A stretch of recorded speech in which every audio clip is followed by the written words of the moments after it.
ठीक कौन गायिका के ले गल बटे पुलिस सरोज सरगम का तो ऐसा ना हो कि हमानों को उठा ले काहे से सरोज सरगम गईबे कैली अब बेचारे साथे साथे पार्टी वाले चल गए अब पार्टियों वाले के सेवा हो गई हाँ वही से डरात हूँ आजकल का बिरहिया भी डराए लगल सजिंदा लोग ऐसा कोनो बात ना तू बहुत बड़ा कांड ना कैले हुआ बेलौजवे फरले हुआ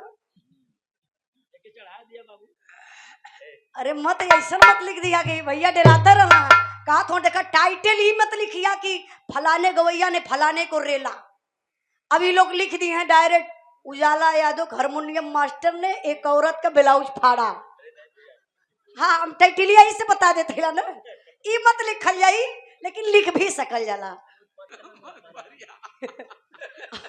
अच्छा हम मेहरारून का बुराई करत थी ना भैया जोन हकीकत बा वही कि हम साफ साफ आप लोगों के सामने रखत थी पक्षपात ना करत मानी अब तो आप मत न कर पक्षपात करे लगी तब तो काम गड़बड़ा जाएगी वकील का मतलब जज का मतलब एकदम साफ साफ बतिया के फरियाद दे तो देखा जब हमान बतियाईला गाईला तो हई लोग जज बैठल हुआ इहे लोग फाइनल करल इहे लोग फरियावल भैया भैया देखा बाप रे बुखार आ जाई हमरे तो एक जने के समझावा तो दूसरे जने पिटी पिटी शुरू कर देत हम तो देखिए आप लोग बड़े महान हैं बड़े धैर्यवान हैं हम कलाकारों के भगवान हैं आज का जमाना बा केहू का बात केहू सुने के तैयार नहीं खे लेकिन आप लोग कितना महान हैं जो हम कलाकारन का बात इतना प्रेम से बैठ के आप लोग सुनत हैं ए लिए हम कहिला कि आप लोग जमीन पर बैठल हैं तो एक जमींदार की हैसियत से हमान के मंच मिलल एक चौकीदार की हैसियत से ओ हरिया गद्दा पर बैठल हो गद्दार हो लोग का तू कहाँ बैठल हुआ वाह हम अलगे से रजाई ले ले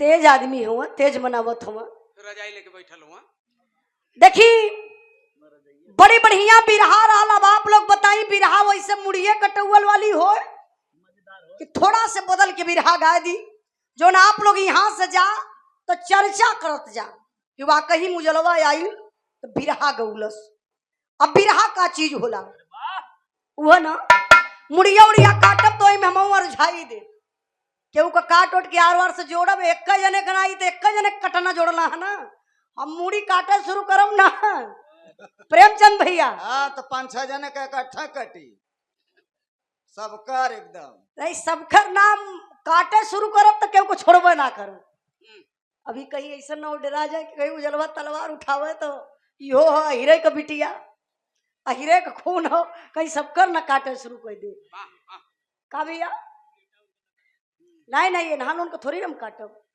काटे के मुड़ी अगर हाओ तो हाओ एक बिरहा गा दे तो हजारों लोगों के कटवा दे वो काट दे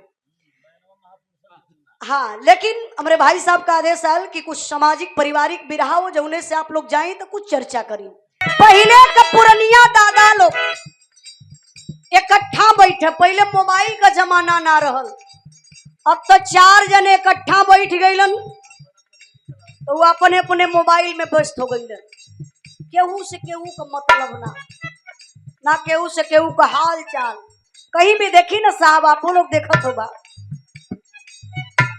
फायरो लिखवा तो मोबाइल उनकर संग में रही आप लोग परेशान हो जाला साला कितना फोन आ रहा है एक दिन हमारे मास्टर साहब गए ना थाने पे दरोगा साहब के सामने जमावे लगल अच्छा वो जमावत काहे हुआ इनके देखा इनके करिए ने मत आप लोग समझिए बहुत दूर का चलल इंसान हो बुरा मत मनिए साहब हम बताइला कि आप लोगों के डंडा में बहुत पावर होले हमारे मास्टर साहब एक मेहरारू का ब्लाउज फाड़ दहना है हाँ अब ब्लाउज फाड़ के नहीं लजात काहे हुआ साहब से मन ले कहा कि कबो तू भेटाया तो जाने कि तू कैसा आदमी होगा साहब ब्लाउज फाड़ के पहुंच गए थाने पे अरे ई ना पहुंचल जौने के ब्लाउजवा फरले रहना ऊ गई कहला साहब एक हमार पटीदार हमार ब्लाउज फाड़ देना कहना क्यों कुछ गलत उलट समझता ना कहा साहब गलत हम ना आइला गलत हुआ है मुंह फुकौना बा। कहना गलती क्या किया? कहला हमारे एक बिस्सा खेत है, जबरदस्ती जोते के चक्कर में बाटे। अरे भैया ये बम फोड़े के चक्कर में हुआ कि अच्छा इनके इनके पावर कहाँ से आवत है? उजाला यादव, उजाला यादव हारमोनियम बजावत हिला। अच्छा भैया ये बतावा, उजाला यादव घरे घरे चल के मारी करे कि बिरहा गाँव है? इनके समझाइबो कैली ना मनले। जब पुलिस का डंडा लगल 4-6 ठे, चुत्तर पर के पैंट फाड़ गल है लड़के। इसे ना बोलल जाला, पर्दा में बोलल जाला। पर्दा में? हाँ जब वो तो साहब लोग जहाँ मारे ना वो जनते हो गुदगर देखा जे कि मरबे करल मास्टर साहब। कहला हे उजाला अब जिंदगी में कबो झगड़ा ना करबे। देखिए यही से बात बनी कि साहब लोगन के डंडा में बड़ा पावर होला। बहुत बहुत आप लोगन के भी धन्यवाद देत बानी जो हम सबकी रक्षा में, आप सबके सुरक्षा में आप लोग तत्पर तैयार रहते हैं। रात दिन एक करके आप लोग ड्यूटी करते हैं। मैं चाहती हूं एक बार जोरदार ताली में जाके आप लोग साहब का स्वागत सम्मान करिए। जब आपका गड़िया आई है ना तो मारे डरन सुत गई ना, का तो कहीं ऐसा न हो कि ओकरे पहले तनी से ठे कोनो गीत बजा दा मास्टर साहब झटके में।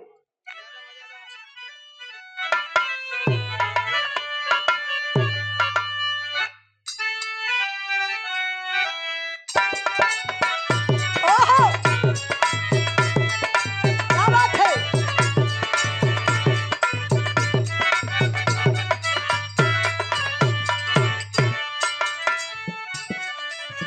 एक कलयुग बा, अब कलयुग में जवन न होखे के चाहिए ऊ हो जात बा।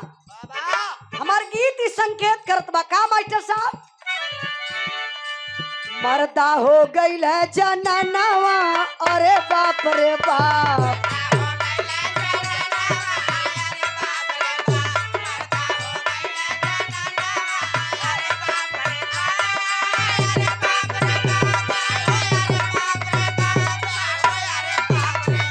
घर में माजे बारातनवा, अरे बाप रे बाप।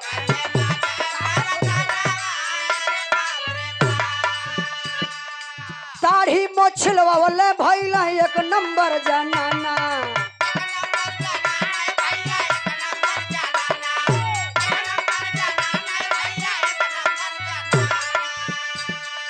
नारी नौकरी करैले अपने घर में बनावे खाना।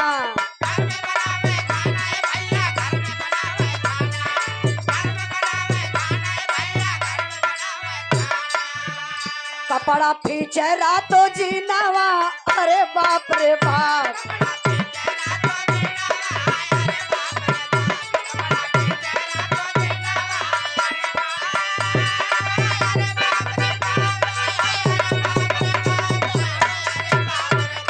मर्दा हो गई है जननवा, अरे बाप रे बाप।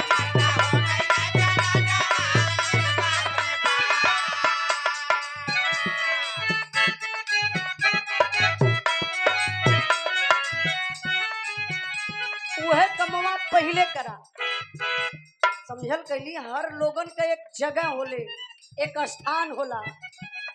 काम पर्दे में रही तो कर मतलब रही। बड़ा बढ़िया गीत का संकेत कैलन मास्टर साहब। कौन गीत बा?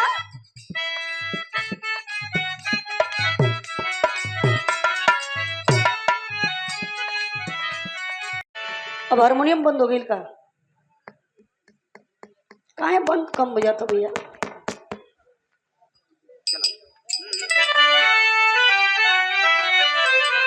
ठीक बा।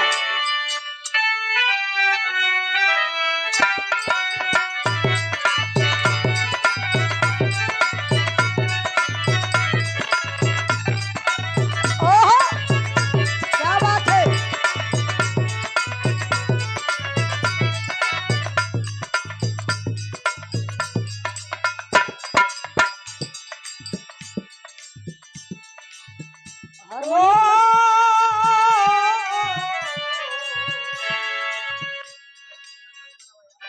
बंद हो जाते खुद बंद है ना देखा तू।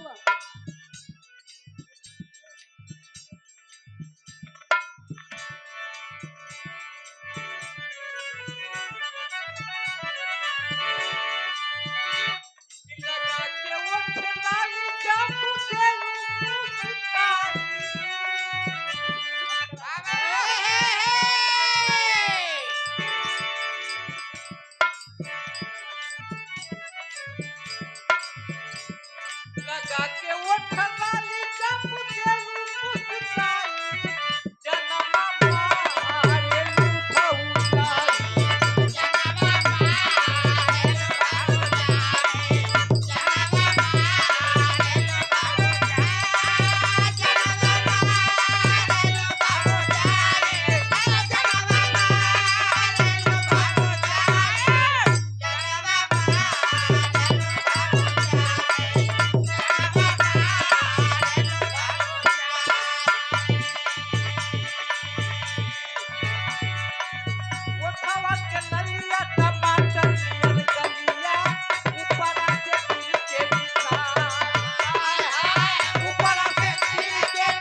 वाह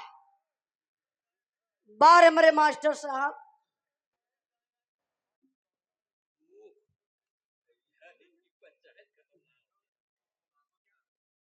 भगवाई की परीक्षा वहां से बड़ा बढ़िया आप लोगन के बिरहा सुने के मिलल।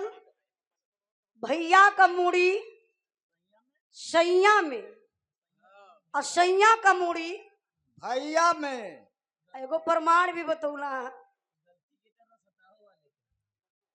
कला की एकदम ही सच्चाई घटना बा कि मोर मोरनी संभोग नहीं करल है। आजकल नेट का जमाना हो, कुछ छुपल ना हो। भैया भैया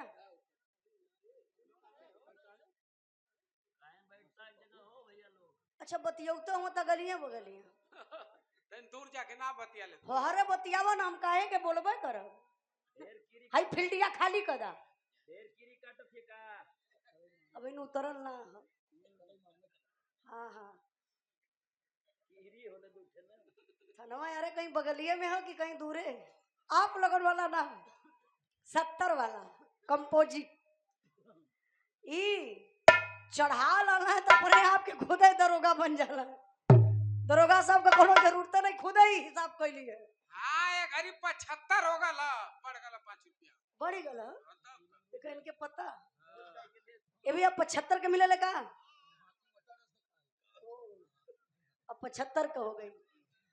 बहुत बढ़िया आप लोगों के बिरहा हमारे प्रेमचंद भैया सुनौलन है। मस्त बिरहा रहल ना प्रेमचंद भैया मस्त रही।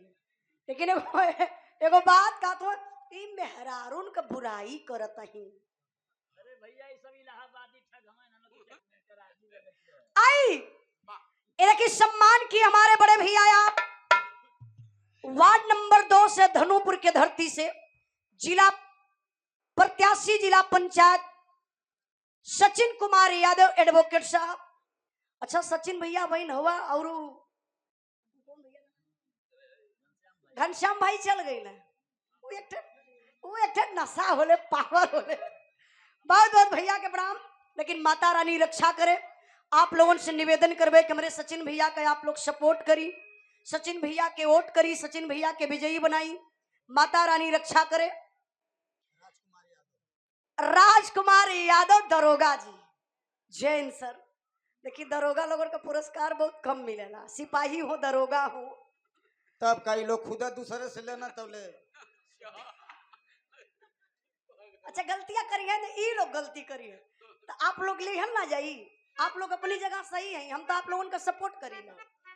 ओ ये बतावा हेलमेट ना लगौले रहबा 5-5 जने बैठत हुआ हेलमेट के बिना।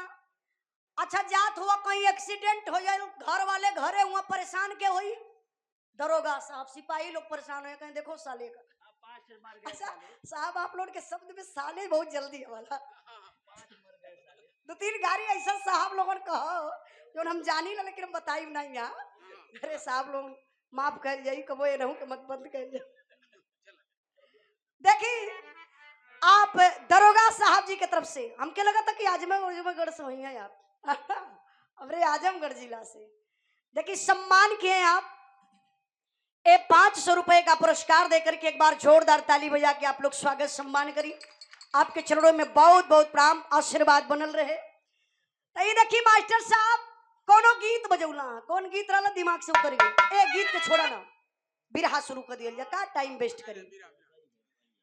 हाँ हाँ अरे चचा हम जानते हैं आप लोगों के दिल का बात जाना थैला।